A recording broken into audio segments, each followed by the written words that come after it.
میں مجاہدین کی بات نہیں کر رہا. جہاد تو جب سے نبی کریم صلی اللہ علیہ وسلم مبعوث ہوئے تب سے فرض ہوا اور قیامت تک فرض رہے گا. ظلم کو مٹانے کے لیے، تباہی کو روکنے کے لیے، جور و ستم کو روکنے کے لیے، ظلمت کو مٹا کر نور پھیلانے کے لیے جہاد ہوتا ہے. لیکن یہ ہرگز جہاد نہیں ہے کہ راستہ چلتے لوگوں کو مار دو. یہ کوئی جہاد نہیں ہے کہ عبادت خانوں میں بم پھینک دو، بازار میں غریبوں پہ گولیاں برسا دو. یہ جہاد نہیں ہے. یہ وہ خوئے خوریزی ہے جو جاہلوں میں تھا، جو چنگیز خان میں تھا، جو ہر عہد کے ظالم میں تھا، جو ہٹلر میں تھا، جو انگریزوں میں تھا، جو امریکنز میں تھا اور جو آج بھی ہے. ہیروشیما پہ کیوں ایٹم بم پھینکا گیا جبکہ جاپان تو سرنڈر کر چکا؟ بس بم آزمانے کے لیے لاکھوں انسانوں کو تڑپا کے دیکھ لیا. ضرورت نہیں تھی اس کی، جاپان سرنڈر کر چکا تھا. ناگاساکی پہ کیوں پھینکا گیا؟ دیکھیں اس سے ہوتا کیا. لاکھوں لوگ لقمہ اجل بن گئے، شہر ویران ہو گئے. تو یہ ایک تباہ کرنے کی خواہش ہوتی ہے. لیکن جب اس کے الہی آتا ہے، جب اس کے پیغمبر آتا ہے تو پھر حق پر جان دینے کی آرزو پیدا ہوتی ہے. جانیں لینے کی نہیں، خواہ مخواہ قتل کرنے کی نہیں. ایقاق حق کے لیے میدان میں اترتے ہیں، پھر قتل ہوتے بھی ہیں، قتل کرتے بھی ہیں. یقاتلون فی سبیل اللہ یقتلون و یقتلون. اللہ کی راہ میں جو جہاد کرتے ہیں خود بھی شہید ہوتے ہیں، مخالف کو بھی قتل کرتے ہیں، لیکن وہ اللہ کے حکم کے ساتھ، اللہ کے نبی کے حکم کے ساتھ، اپنی خواہش سے نہیں.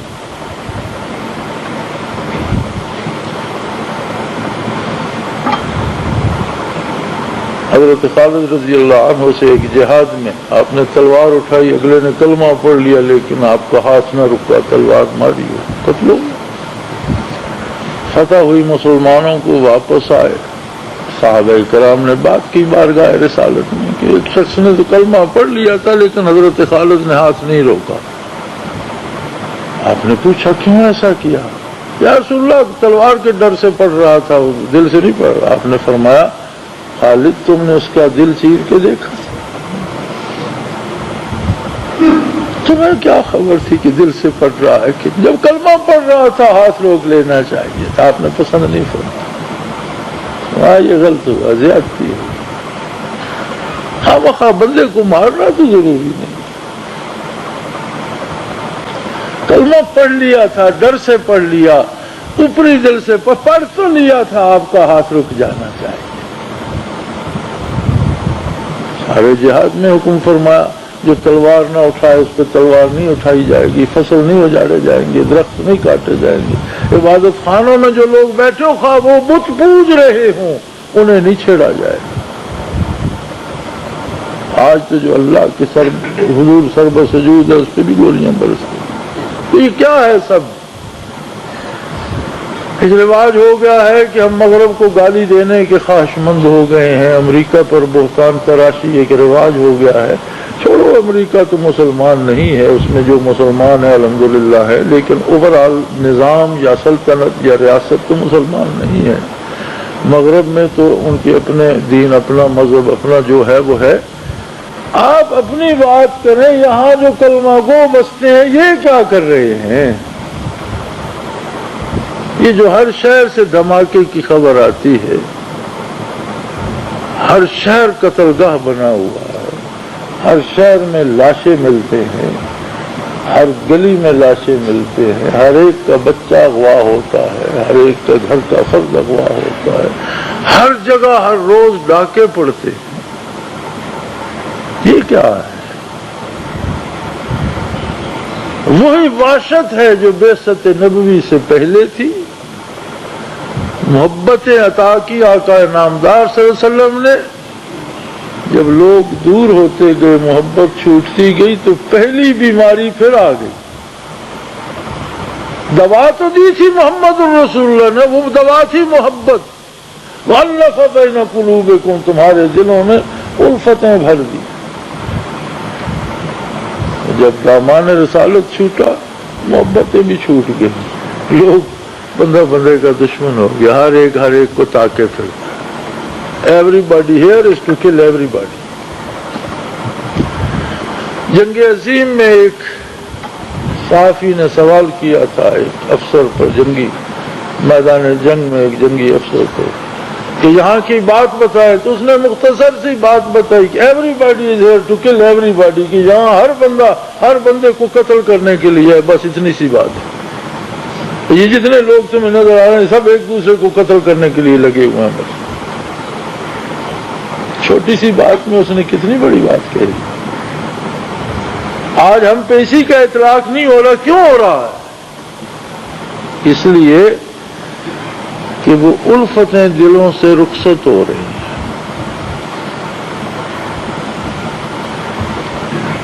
صرف کلمہ کافی تھا دل کو محبت سے بھرنے کے لیے،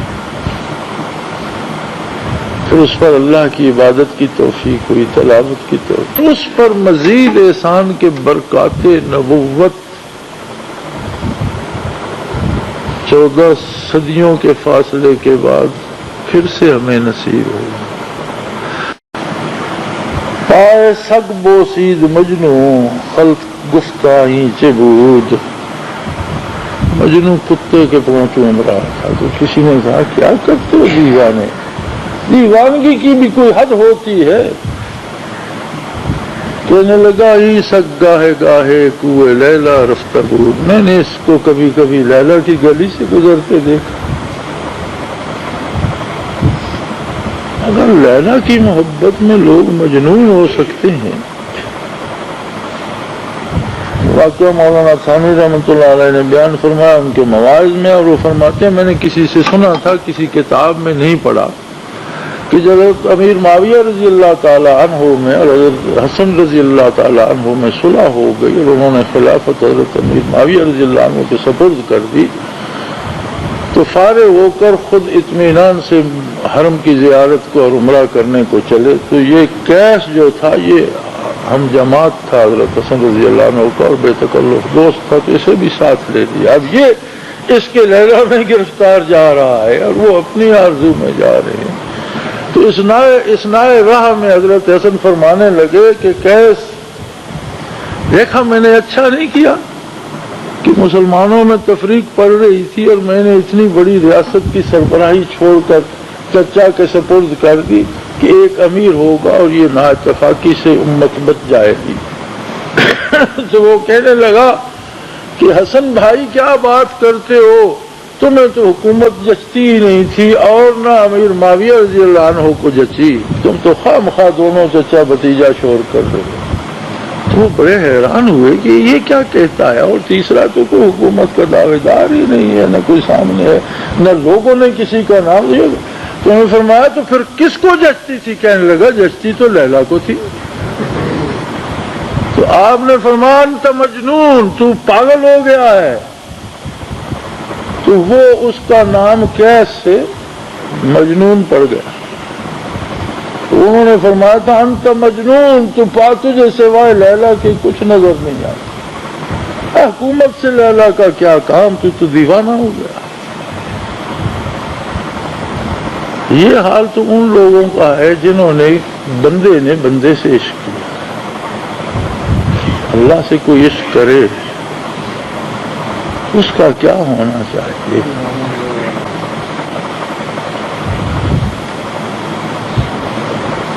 تو میرے بھائی اللہ قبول کر لے تو ایک تسبیح نجات کے لیے کافی ہے۔ ارشاد نبوی ہے کہ زندگی میں کسی کی ایک تسبیح، اللہ اکبر کہنا بھی تسبیح ہے، یا اللہ کہنا بھی تسبیح ہے، سبحان اللہ بھی تسبیح ہے، ایک تسبیح ساری زندگی میں قبول ہو گئی نجات کے لیے کافی۔ میں بات نجات کی نہیں کر رہا، میں اس سے ذرا آگے کی بات کر رہا ہوں کہ وہ جو درد، جو محبت، جو عشق دیا تھا نبی کریم صلی اللہ علیہ وسلم نے وہ کہاں ہے؟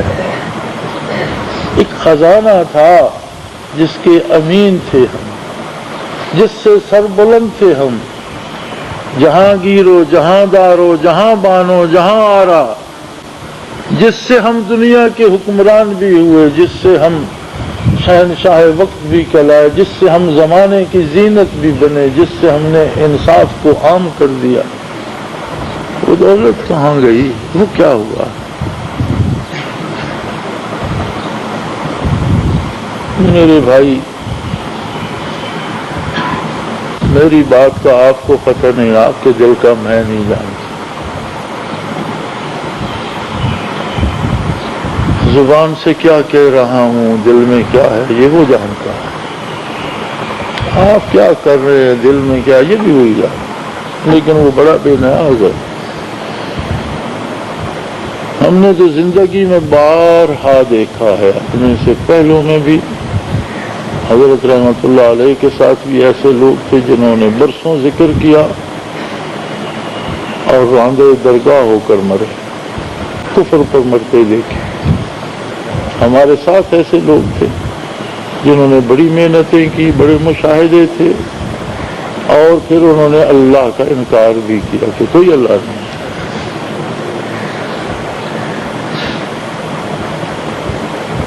اور آپ نے بے شمار لوگ دیکھے جنہوں نے برسوں عمریں لگا دی اور پھر دھکے دے کر نکال دیے گئے اس بات کا۔ کیوں ہوتا ہے ایسا؟ آدمی گھنٹہ مزدوری کرے اسے اجرت دی جاتی ہے، دھکے تو نہیں دیے جاتے، اور برسوں مزدوری کرے تو اس کی سب کچھ وارث کیوں کر دی جائے؟ وہ نہیں کرتا، وہ تو بڑا کریم ہے۔ خود بھی کیچڑ تھوپتے رہتے اور سمجھتے ہیں ہم سیمنٹ کی دیوار بنا رہے ہیں، ذرا سا دباؤ پڑتا ہے تو گر جاتے، رسمیں جماتے رہتے ہیں، اس میں بھی دنیا تلاش کرتے ہیں، اس میں بھی ان کیفیات سے آشنا نہیں ہوتے، سمجھتے ہیں یہ بھی دنیا کمانے کا ایک ذریعہ ہے، پیر صاحب بن جائیں گے، مولانا بن جائیں گے، لوگ نظر نیاز دیں گے، مفت کا پیسہ آ جائے گا۔ یہ کیوں، یہ سوچ کیوں آتی ہے؟ اس لیے کہ وہ درد عشق نہیں ہوتا،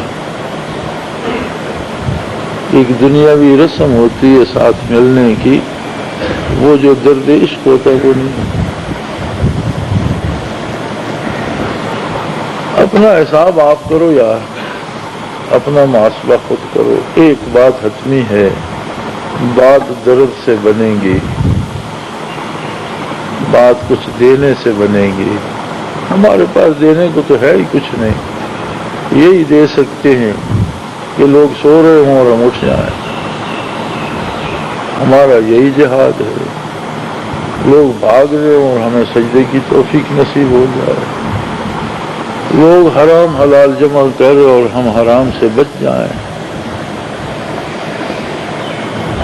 ایک کیف، ایک درد، ایک کسک سی دل میں آ جائے کہ بات رب سے نہ بگڑے، اللہ کے نبی سے نہ بگڑے، پھر تو بات بن گئی۔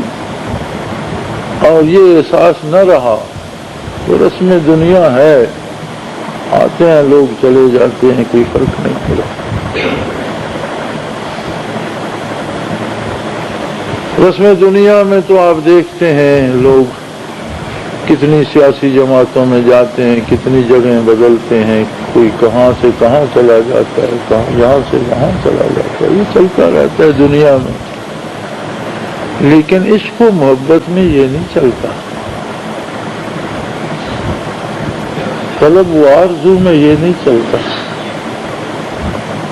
تو میرے بھائی، اپنے آپ سے باتیں کرو، اپنے آپ سے سوال کرو، اپنے آپ سے جواب تلاش کرو، اور میری تو آرزو بھی یہ ہے، دعا بھی یہ ہے، خواہش بھی یہ ہے، اور مشورہ بھی یہ ہے، اپنے اللہ اور اپنے رسول کے ساتھ کھڑے کھڑے رہے۔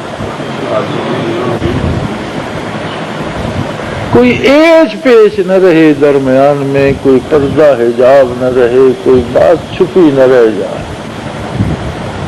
سینہ کھول کے رکھ، اب آگے ان کی مرضی، کس کو کیا دیتے ہیں وہ خوب جانتا ہے، اور جس کو جتنا دیتا ہے اس کی حیثیت سے زیادہ ہی دیتا ہے۔ اس کی بارگاہ سے کسی کو کم نہیں ملتا۔ تو ناگاں چند کلیوں پر قناعت کر گیا، ورنہ گلشن میں علاج تنگی داماں بھی ہے۔ یہ ایسی بارگاہ ہے کہ پھٹے دامن کو بھی وسعت دے کر سی کر دوبارہ بھر دیتے ہیں۔ اس بات پہ نظر رکھو کہ یہ درد، یہ کیفیت، یہ طلب دل میں آئے اور بڑھتی رہے، ترقی کرتی رہے۔ اسی آرزو میں جئیں، اسی آرزو میں مر جائیں، اسی آرزو میں اٹھیں۔ اللہ کریم ہمارے گناہ معاف فرمائے، دانستہ نادانستہ غلطیوں کی معافی دے، اور ہمیں بھی درد دل عطا کر دے، اپنا عشق اور اپنے حبیب صلی اللہ علیہ وسلم کا عشق عطا کر دے۔ اور وہ کریم ہے، اس کے کرم سے کچھ بعید نہیں۔ آخر دعوانا الحمدللہ رب العالمین۔